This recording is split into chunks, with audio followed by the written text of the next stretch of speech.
Friends, आज के हम अपनी इस वीडियो में स्टडी करेंगे हमारा new topic the romance of reading, जो कि हमारे इंग्लिश सेक्शन से रिलेट करता है। तो आइए, सबसे पहले जैसे कि इस टाइटल में ही दिया गया है द रोमांस ऑफ रीडिंग, में रीडिंग के बारे में बताया गया है। तो आइए सबसे पहले हम देखते हैं कि ये रीडिंग स्किल होती क्या है। Skill of reading, what is skill of reading. जैसे कि आप सब जानते हैं कि किसी भी लैंग्वेज की लर्निंग के लिए, किसी भी भाषा के ज्ञान के लिए 4 स्किल्स का होना सबसे ज़्यादा ज़रूरी है। Number 1 reading, second writing, third listening and the last speaking.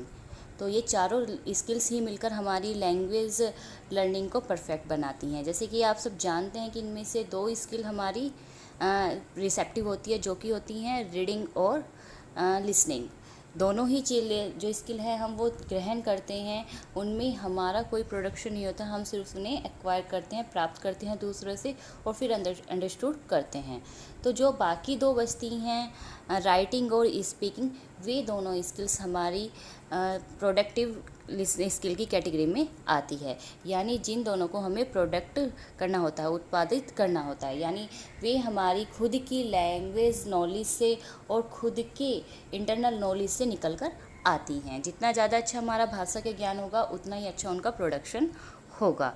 तो ये चारों स्किल्स होती हैं लैंग्वेज लर्निंग के लिए। तो जो इनमें से रीडिंग स्किल है, वो किसी भी बुक या कंटेंट को पढ़ने के लिए, किसी भी कंटेंट को समझने के लिए, उसके बारे में जानकारी प्राप्त करने के लिए सबसे ज़्यादा ज़रूरी है।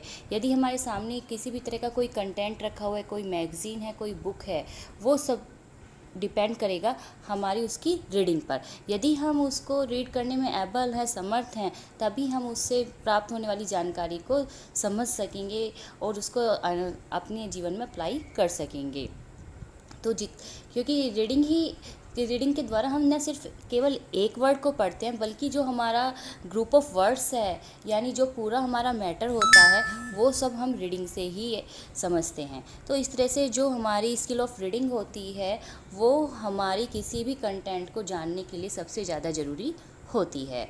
अब जितना ज़्यादा हम किसी भी चीज़ को रीड करने की प्रैक्टिस करेंगे, अपना प्रोनाउंसिएशन अच्छा करेंगे, उतनी ज़्यादा हमारी रीडिंग परफेक्ट होती चली जाएगी।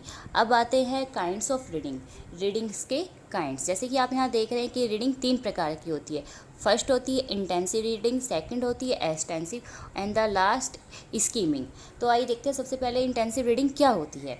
इंटेंसिव रीडिंग वो रीडिंग होती है जब हमें किसी भी मैटर को डीपली रीड करना होता है, उसके बारे में गहराई से जानना होता है, तब हम इस रीडिंग का प्रयोग करते हैं। जैसे कि हमें कोई स्टडी करनी है या किसी चीज़ पर हम रिसर्च कर रहे हैं, तो हम उसके हर मैटर के बारे में, हर डेटा के बारे में गहराई से जानना चाहेंगे। इसमें हम मैटर को एक से अधिक बार भी रीड करते हैं। तो जहाँ पर हमें किसी चीज़ की गहराई को जानना है या अच्छे से समझना है, वहाँ पर हम इस रीडिंग का यूज़ करते हैं, इंटेंसिव रीडिंग का। इसके बाद आती है एक्सटेंसिव रीडिंग। जब हम कहीं ट्रैवलिंग कर रहे हैं या हम कहीं पर अपने मनोरंजन के लिए रीड करना चाहते हैं, यानी हमारा जो इंटेंशन होता है वो सिर्फ अपना टाइम पास करने का होता है और ख़ुद को एंटरटेन करने का होता है, तब वहाँ पर हम एक्सटेंसिव रीडिंग का यूज़ करते हैं। क्योंकि हम इसमें मैटर को कंटिन्यू तो पढ़ते हैं, लेकिन बहुत ज़्यादा गहराई में नहीं जाते हैं, ना ही उसको बार बार रीड करते हैं। हम सिर्फ उसको इतना करते हैं, इस तरह से रीड करते हैं ताकि हम उसको अंडरस्टूड कर सकें और हम अपना टाइम पास अच्छे से कर सकें। अब बात आती है स्कीमिंग की।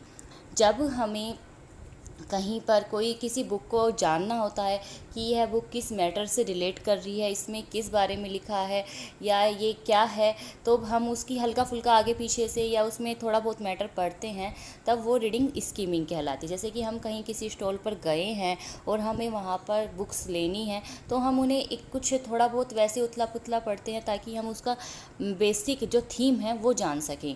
तो ये जनरली ये वाली जो टाइप है वो हम बुक परचेज़ करने के लिए ही यूज़ करते हैं।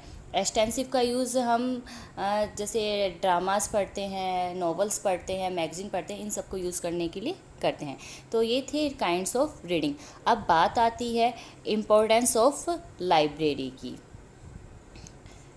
Thank you.